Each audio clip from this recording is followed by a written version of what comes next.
Hey, everybody. I'm Chris Metzler, one of the programmers here at SF DocFest. We're celebrating 20 years of bringing the kind of most eclectic, interesting, and independent documentaries from around the world.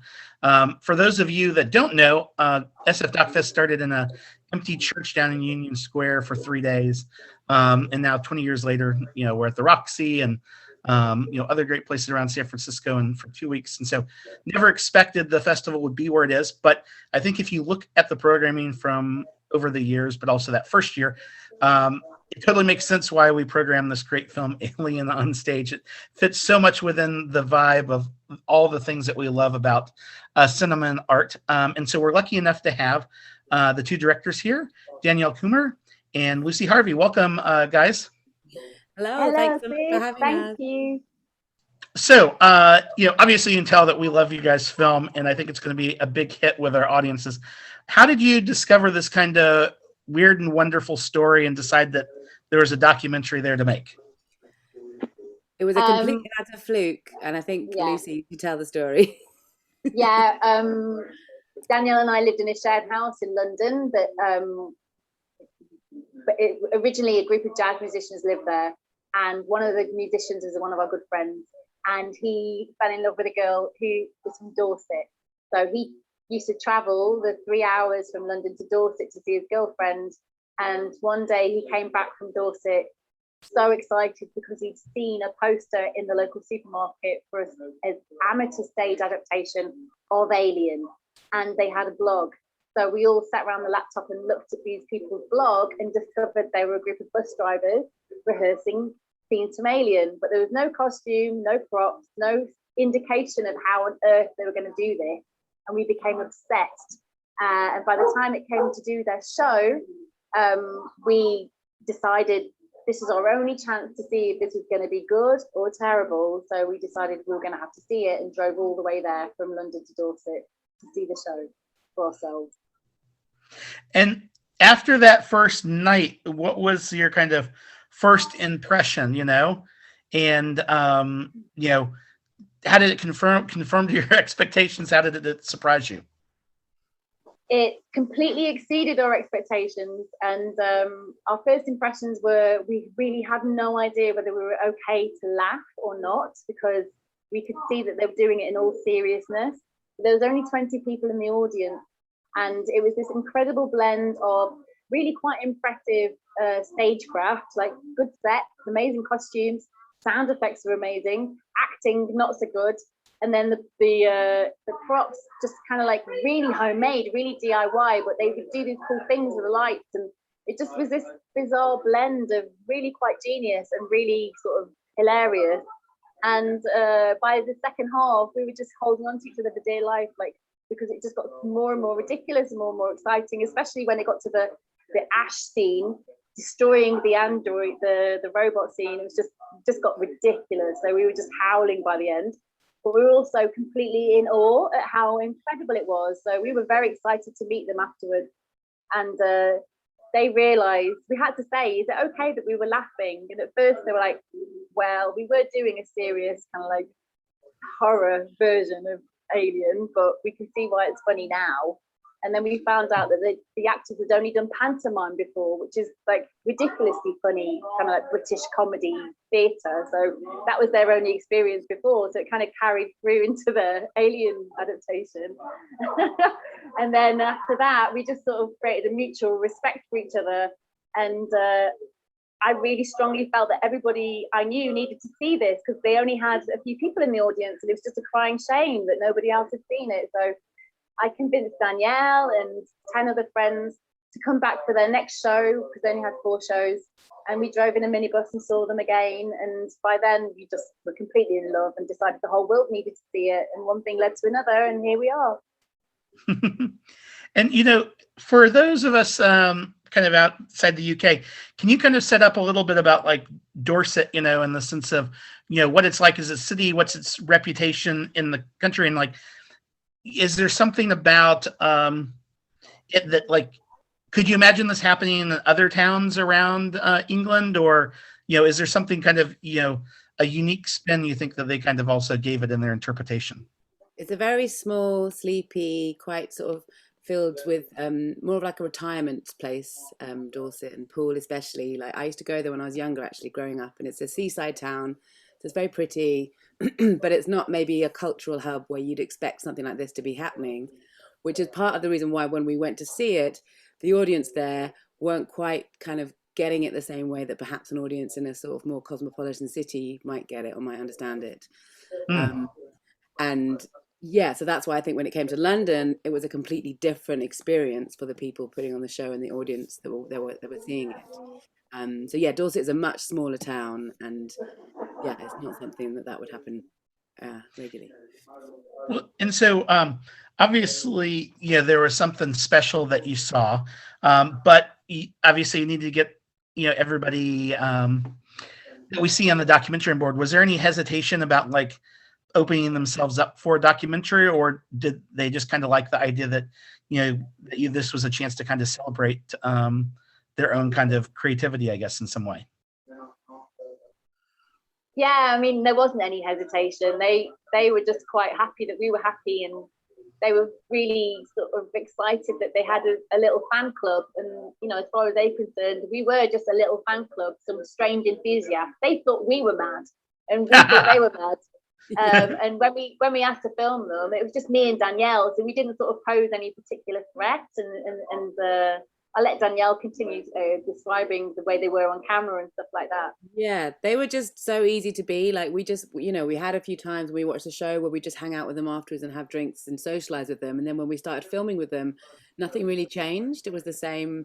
They were just they're very personable, very fun, nice, lovely people just to spend time with. And I think that really comes across when we're filming them. They didn't freeze up. They didn't kind of get nervous. A few times they might look into the camera a little bit more than we would want them to, but generally they were just so easy to be with and easy to film. And there was no hesitation on their part, really. I don't think they had any inclination that it could become what it has become, which is that we're screening at the San Francisco Documentary Fest, and we've been at Canada festivals and South by Southwest, and they had no idea about, we didn't have any idea about that either, but they were very, very pleased to kind of get the attention and just enjoyed the whole process, I think.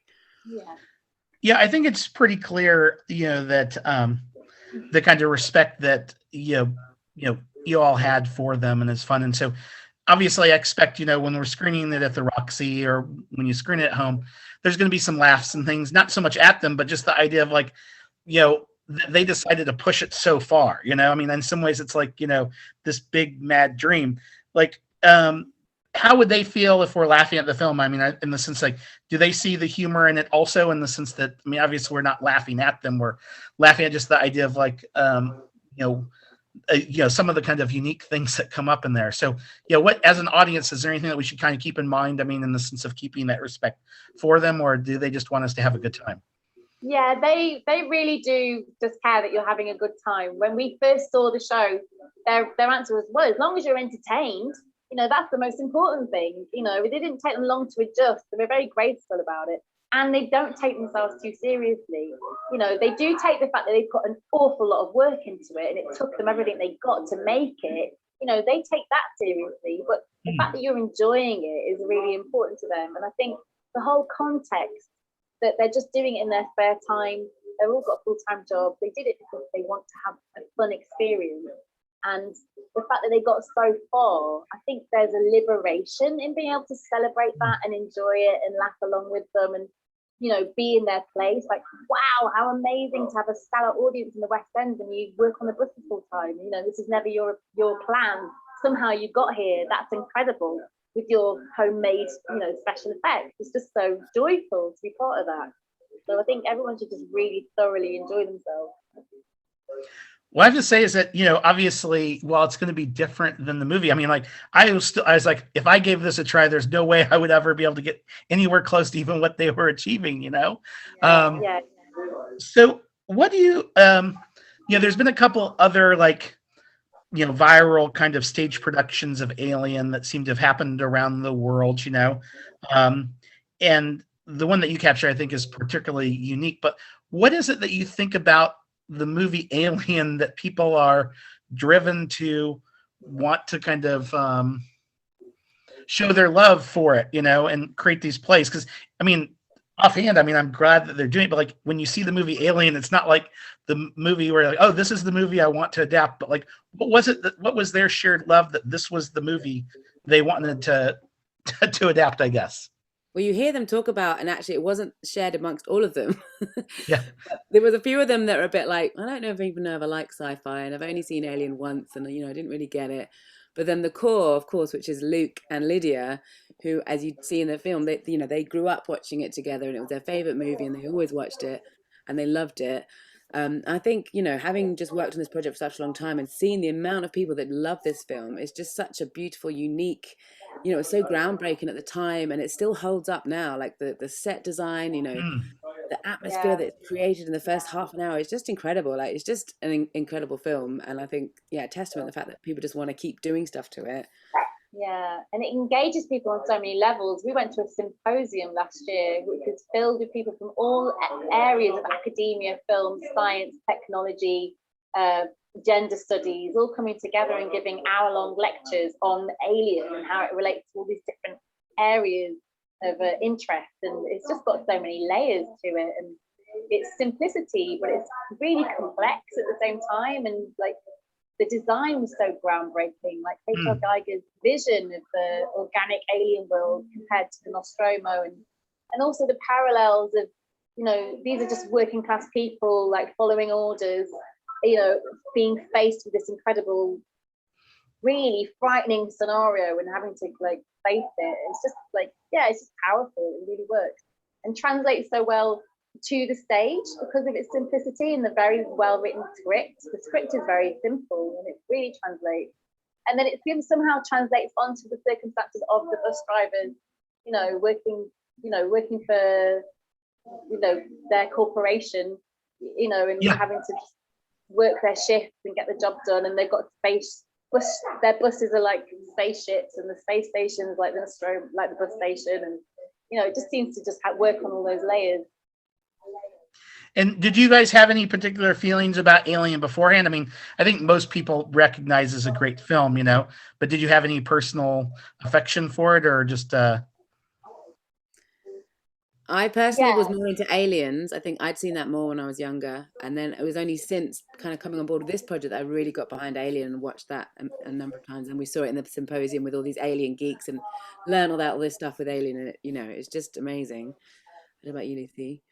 Yeah, I mean, I saw Alien when I was very young, and it was completely petrifying. Like, there's nothing like it, and it definitely left a mark on my subconscious. So when we knew that these people were putting on an amateur production, we'd never heard of anyone doing a stage adaptation. This was like 2013.